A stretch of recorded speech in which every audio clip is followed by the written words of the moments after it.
Hello everyone and welcome back into another video. Today we're playing Warframe again, and I wanted to showcase the new weapons, the Tenet Glaxion and the Kuva Sobek, which were added the last update, and I think they're okay, but yeah, let's just have a look at them. First of all, I am not using anything on my guards that will amplify damage. It's just duration shards, and I only have enemy radar.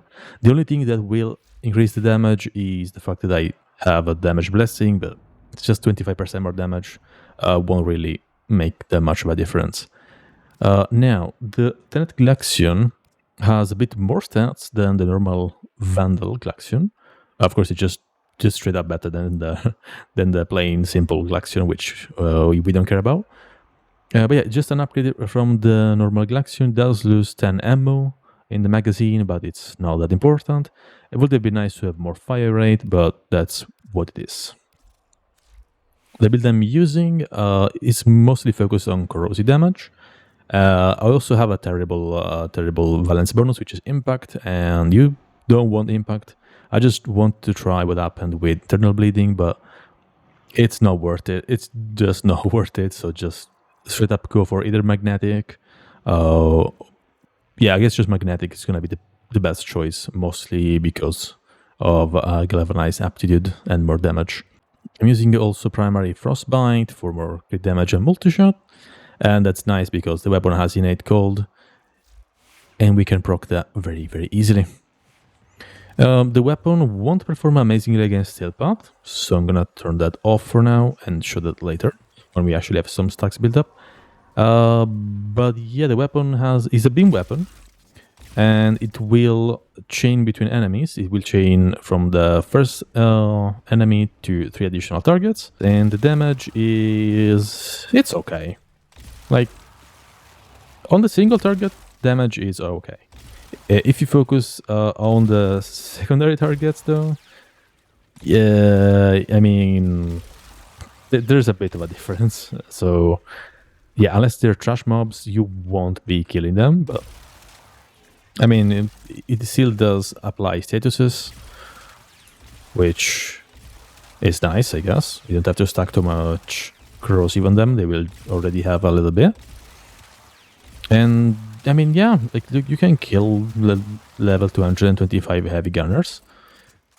If we move to Steel Path, enemies will also die eventually. Like a little bit slower, of course, but it's still killing them goodly enough. That is acceptable amounts of damage if we focus on headshots. But yeah, secondary targets, again, they are not exactly taking that much damage.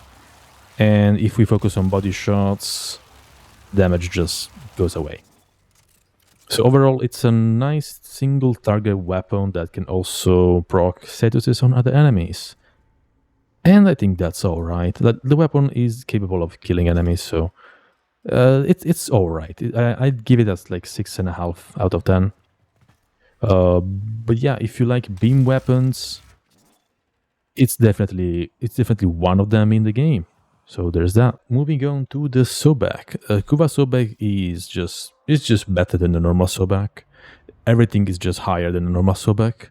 The only difference is that normal Sobek has a Raven disposition of 5, while the Kuva Sobek, being a new weapon, only has 1. So if you add a Raven for your Sobek, it might just be terrible for your normal, for your Kuva version, so maybe it's not worth using.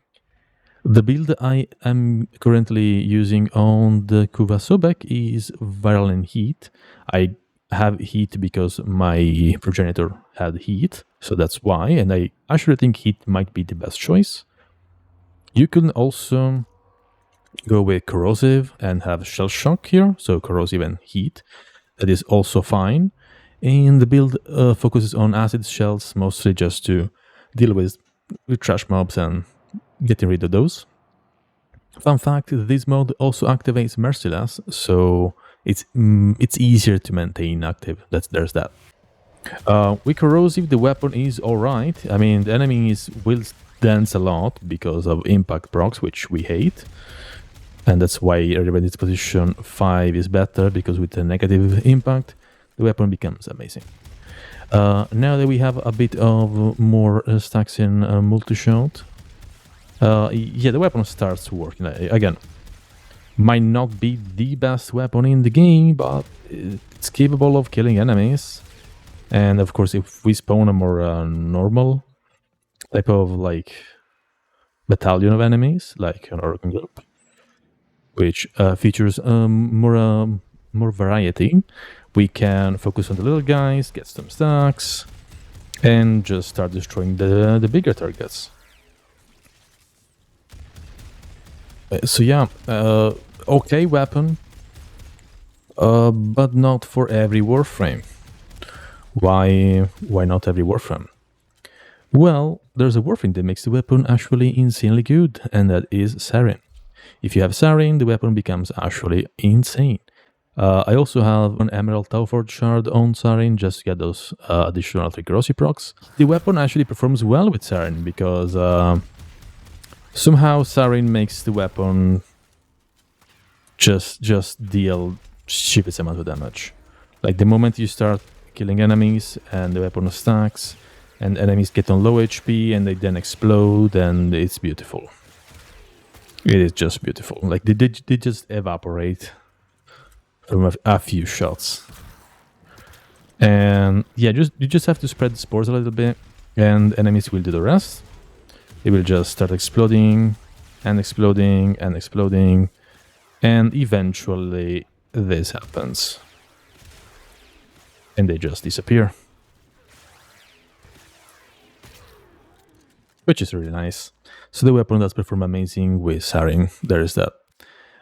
If we were to test the weapon with Viral on an armor strip build, that's why I'm using Nercross to armor strip. And we added Frigid Blast here to get Viral and Heat.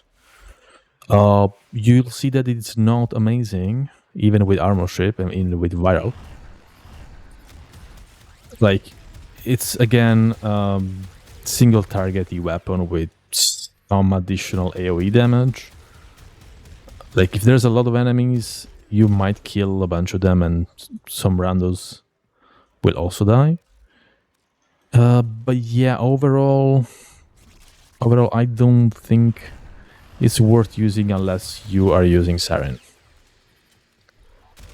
So that's pretty much the Kuva Sobek.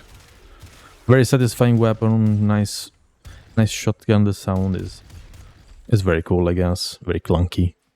And yeah, overall, again, a 6.5 out of 10 is fine, I think, because in normal gameplay, it's all right. Even with a viral build, you can still like decimate normal start shot. But if we move to Sail Path, it's not the best unless you're using, of course, Sarin. So there's the two weapons. Yeah, they are all right again, but of course you gain a bunch of mastery from adding 4 masks to the weapon, 5 in total. You gain the whole mastery, and that's cool. It's new things to use, new toys in the game, and we like new toys. So there's that. Anyway, that's it for the video. I hope you enjoyed the new weapons, and I hope you enjoyed the game.